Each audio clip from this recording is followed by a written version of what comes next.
Let me start by saying I'm not making this video so we could live our lives scared, okay? But I do feel that we could live our lives prepared instead of things happening to us and us having to react. Can we be prepared ahead of time before something happens? And that's my point here today. Okay, so it's about to get crazy, so we're just going to jump into it. I personally am very conscious because I live here about kind of putting out information out into the blogosphere because I know that things are definitely being spied upon, and there are actually laws against people circulating misinformation, or as they call it, rumors that are not consistently official from the Chinese government. People will be arrested. They have been arrested. A number of people were arrested for spreading rumors when they first tried to discuss the fact that there was a new virus going around in China. Turns out these people were all doctors, and we're going to talk about one doctor in particular, and his name is Li Wenliang. Now, I have a screenshot here from the doctors group that he was in, and he basically said, you know, guys, coming out of this seafood market, there are 7 cases of SARS. He actually says SARS, and then he shows like an X-ray or an MRI scan of a lung to basically show the respiratory issues. And he's like, you know, don't spread this around, but, you know, take care of your family, etc., etc. And he even mentions that this is a coronavirus. And then he gets invited, as we say, to tea by the police. Now, if we take a look at this document here from the police station, it's actually quite ridiculous. It's like a written warning. And at the end of it, you can see they actually write, you know, if you continue to, you know, do these illegal spreading of rumors, then you're going to face the full brunt of the law. Do you understand? And then he says, I understand, written there with his fingerprint on it, etc. Now, because he's a doctor, and of course they need doctors in this dire situation, he went back to work. And on the 8th of January, after contact with the patient, he actually contracted the virus and has been in the ICU under intensive care since the 24th of January, where he still continues to fight for his life. Now, this is one of the 8 doctors who were arrested for so-called spreading rumors in the beginning.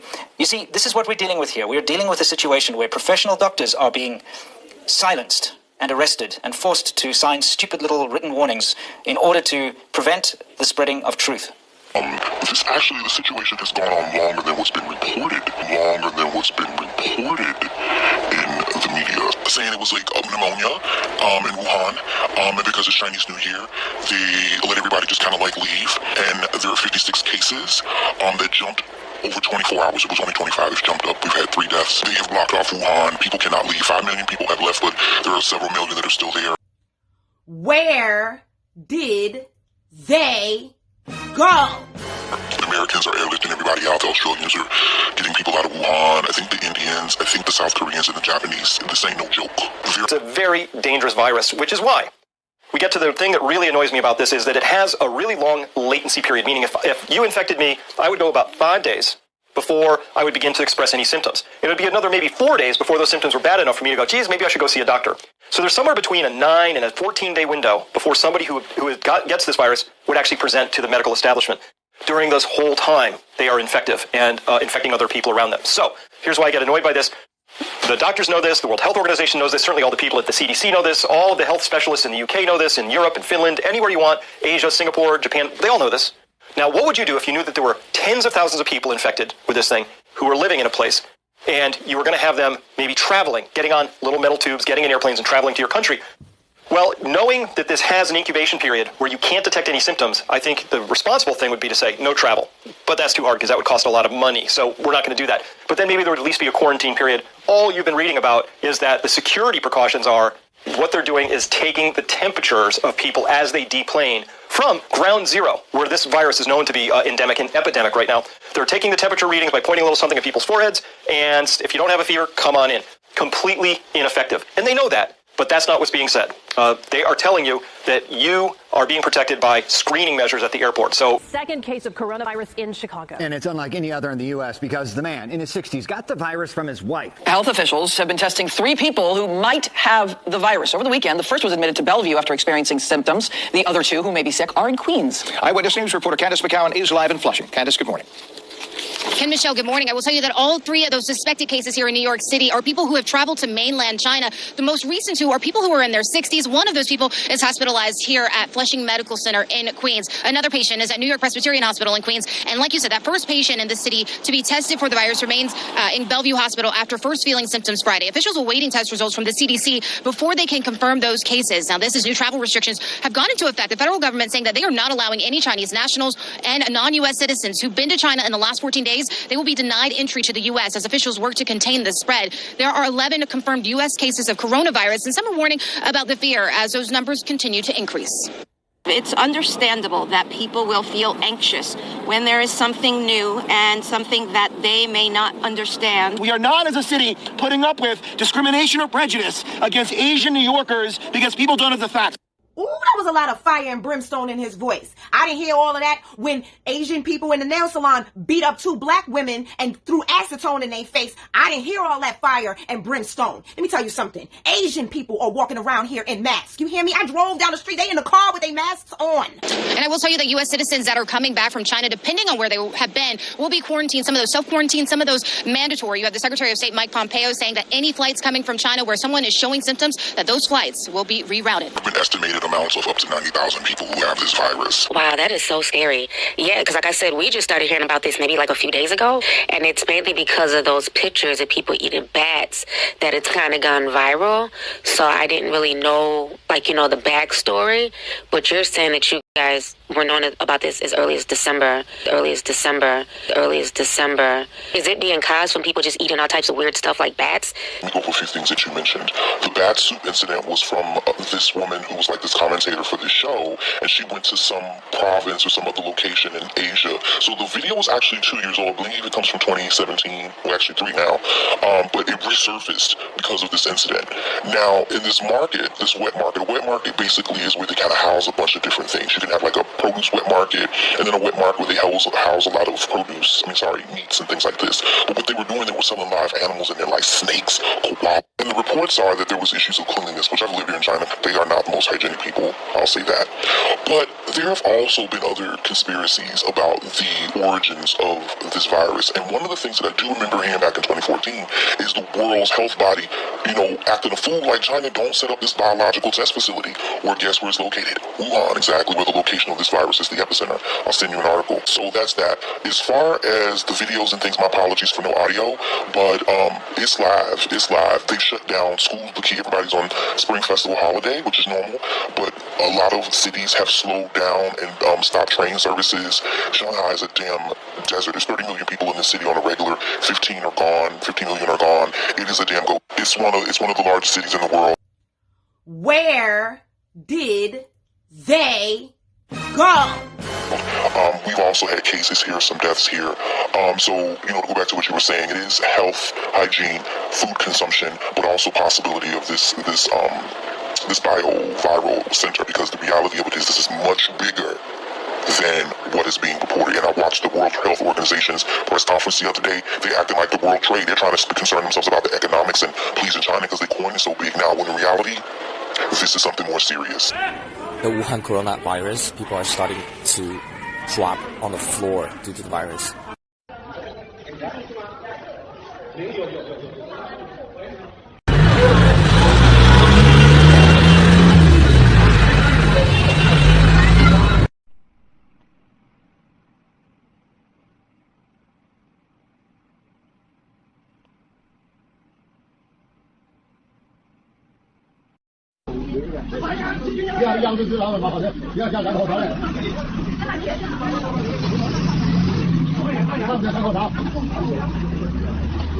I am a nurse. My husband has been infected. What has been reported by the news is completely different from what's really happening. My husband has had a fever for 8 days without improvement. CT scan is showing noticeable infection of the lungs. In the past 8 days, I have tried every possible connection I have all across Wuhan Hospital colleagues, but no one will admit my husband. Higher up informed all doctors to deny acceptance of patients into the hospital, denied testing for the virus, denied confirmation of patients who have been infected, and asked all medical staff to sign a non-disclosure agreement. I have suffered massive emotional drain in the past 8 days. Hospitals won't admit my husband, and I'm too afraid to go home. I'm going from hospital to hospital in hope that anyone would admit my husband. No one would admit that he's infected with the virus. I am almost on the verge of giving up myself. Fear that I won't be able to handle it any longer.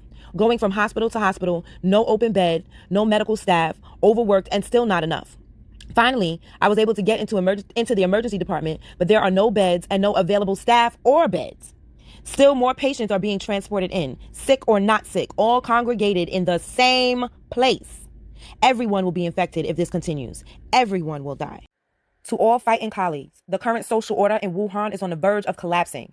Some infected patients have started attacking hospital staff in desperation.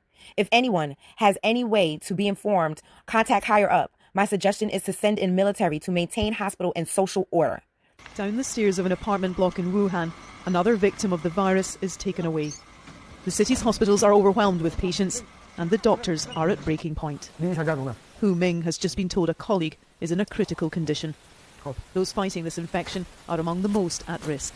It is from this worsening crisis that 150 Britons have been told they will now escape. Among them will be Natalie Francis. Once we land, we're being taken to a facility somewhere in the northwest. It will be isolated but fully furnished. For more than a week, those to be evacuated have been living in lockdown, quarantined at the epicentre of an outbreak which has now claimed almost 200 lives and spread around the world. So I have to read to you where we are on the WHO, World Health Organization, pandemic checklist. Dan, bring this up, because look at this. Phase 1, if you're in phase 1, no animal influenza virus circulating among animals has been reported to cause infection in humans. Cross that one out. Phase 2, an animal influenza virus circulating in domesticated or wild animals is known to have caused infection in humans and is therefore considered a specific potential pandemic threat. Oops, cross that one out. We're way past that one. How about phase 3? Have we made it to phase 3?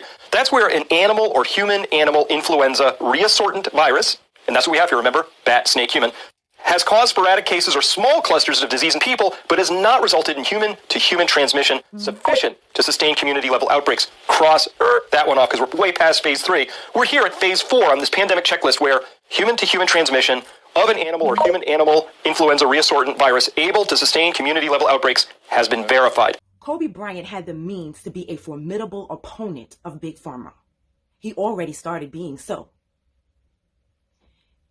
China was trying to cover up what was happening in their country, in Wuhan, the same city that has headquarters, subsidiary companies, about 5 or 6 of them shits, in Wuhan, China. The entire world was completely distracted by Kobe Bryant's death. His death accomplished 2 things for his enemy. So they really trying to kill the people in Hong Kong. For those of you who don't know, the people in Hong Kong have been rioting and protesting since about the summer of last year, and they really want it to stop because it's costing them money, and I think they have figured out a way to make it stop. You need to have an N95 mask or N100 mask. The Chinese doctors were getting sick because the virus was getting into their body through their membranes of their eyeballs. So you need to have goggles. I'm fucking around. I know it looks crazy, but the situation is like, I know I'm healthy as a horse, right? But I don't want a situation where I end up being a carrier and then I get somebody that I love sick who's not quite as healthy as I am. And that's the thing. Like, there's a case right now in Queens where the guy, he got it from his wife, who I believe went to China, and she's fine. She's going to recover, but he's in critical because he has a prior existing medical condition. So, you know, shit is getting really real. If you work in the medical profession, you should not be fucking around. Like, I got 2 masks on. This is that cheap shit, and this is the good shit. This is a N95. And this keeps, I got 2 masks on. I'm not playing around. You guys shouldn't either. Because they keep saying, oh, you know, we don't know. They keep saying that 5 million people left Wuhan. Where the fuck did they go? It's the Chinese New Year. When it's our holiday season, what do? We travel, don't we? We travel, we go see our family. So if 5 million people are out of the city, where the fuck are they? Okay? We don't have to be scared. I'm not scared. I'm not running around here scared. I'm prepared like a motherfucker, okay? I'm not scared. I'm going to drink my sea moss, okay? I'm going to drink my sea moss. I'm going to take my vitamin C. I'm going to take my zinc. I'm going to wear my mask. I'm going to wear my goggles because don't get started. Y'all start wearing your mask out here in these streets. They already got 3 cases that they tested for today. To this day. I just want you guys to be, you know, up on y'all shit. You know, I'm not going to be the only one out here up on my shit. I want y'all to be up on y'all shit too, okay? And keep like I got family members who are diabetics. I got family members who have, you know, other health ailments. I don't want to be the cause of them getting sick because of my job. You understand what I'm saying? So I know, especially in New York, there's mad black doctors, mad black nurses, mad black people who work in these stuff. Like, I just came out the house, I told brother, I'm like, where is your mask? You sitting here talking to one, where's your mask? Somebody coming in here, they come into the hospital because they sick. You don't know what they sick from. Get your mask, get ready, don't get scared, be prepared. Sign up for free text alerts. You can find the link in my bio or in the description.